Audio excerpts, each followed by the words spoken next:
んにちは、さゆりです。今回は日本人のスモールトークと気まずさについて話したいと思います。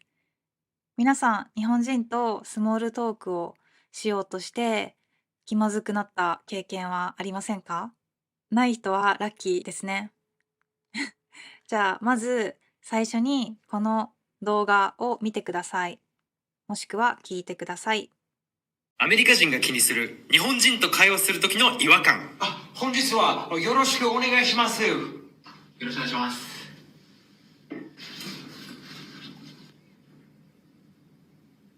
Okay, why isn't he talking? This is kind of awkward. I guess I have to keep the conversation going. 今日とっても外暑いですね。暑いですよね。What? The conversation ended again? I mean, is this a Japan thing? I mean, if it's in the US, it'll be so awkward.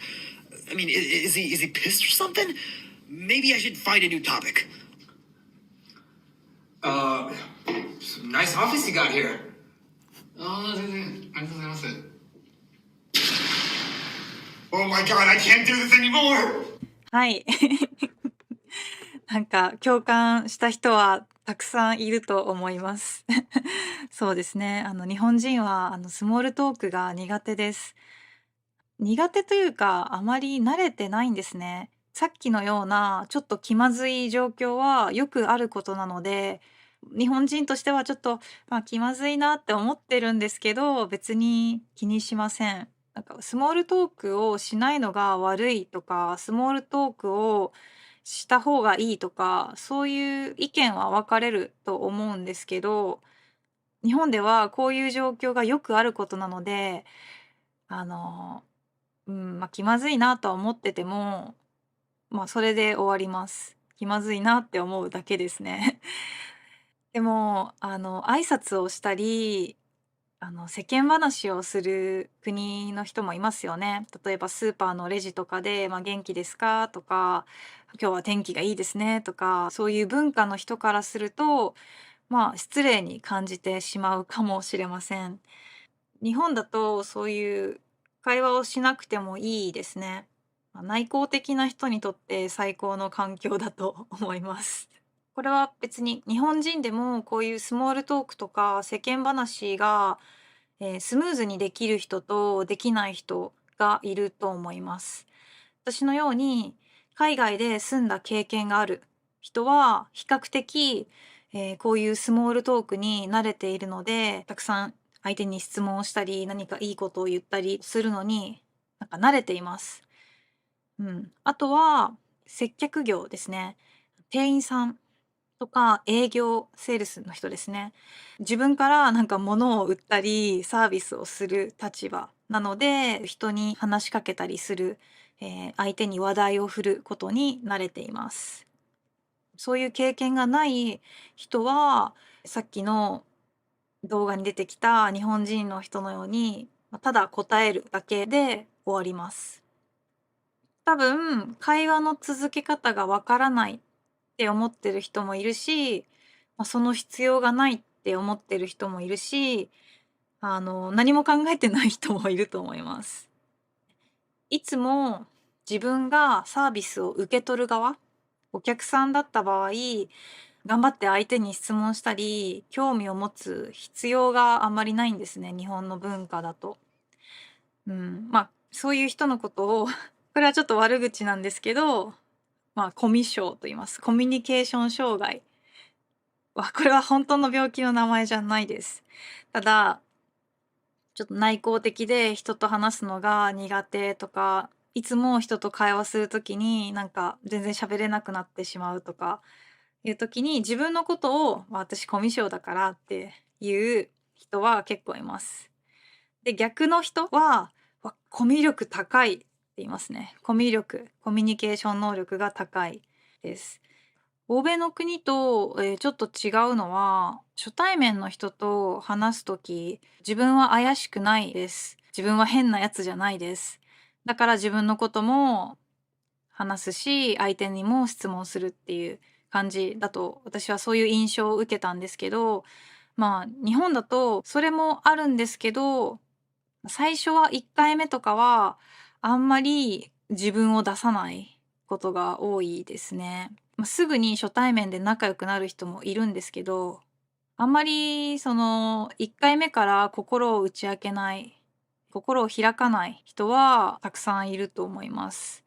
で、会う回数、会うたびに、少しずつ相手のことを知っていくのが、一般的なのかなと思います。なんか最初に全部を見せるっていうのは、あまり多分日本だと美しいと思われてないと思いますね。あまり日本人は自分の意見を外に出すこと、アウトプットすることに慣れてない人が多いんですね。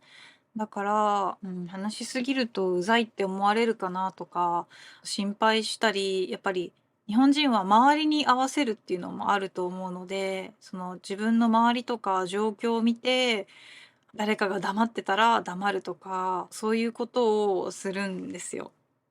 そう、ちょっとこれは私の個人的な推測なんですけど、余計なことをベラベラ喋るより、黙っている方がいいっていう印象はありますね。目立つよりも、黙って周りと合わせるっていうのがいいっていう印象がありますね。例えばさっきの動画みたいに「いいオフィスですね」って言われて「ああ、全然そんなことないです。ありがとうございます」で、多分欧米圏の人、アメリカ人の方だと「そうでしょう、ここの、机にこだわったんだよ」とか「このライトがお気に入りなんです」とかは言っても全然問題ないと思うんですけど、日本でそれを言うと、ちょっと余計に聞こえる場合もありますね。なんか自慢に聞こえるっていう人もいると思います。本当にこれはわからないですね。うん、あまりね、考えすぎると何も喋れなくなるので、あまり考えない方がいいと思うんですけど、とにかく日本で、日本人同士で初めて会った人とかと話す時に、初対面の人と話す時に気まずくなるのは普通です。で、日本人でも気まずいなって思ってる人も多いです。皆さんは特に、気まずいなって感じると思うんですけど、無理して、なんか机いいねとか、そのオフィスいいねとか、無理して言わなくてもいいと思います。ただ、気まずい瞬間を、楽しむじゃないけど、これが普通なのかと思いながら、その場を過ごすのも、まあ、いい経験なんじゃないかなと。その場を過ごしていると、慣れてくるんじゃないかなと思います。個人的にはその仲いい人と話す時は、気まずいというか全く話さない瞬間とかがあった方がいいんですね。もうずっと喋るのとか疲れるから。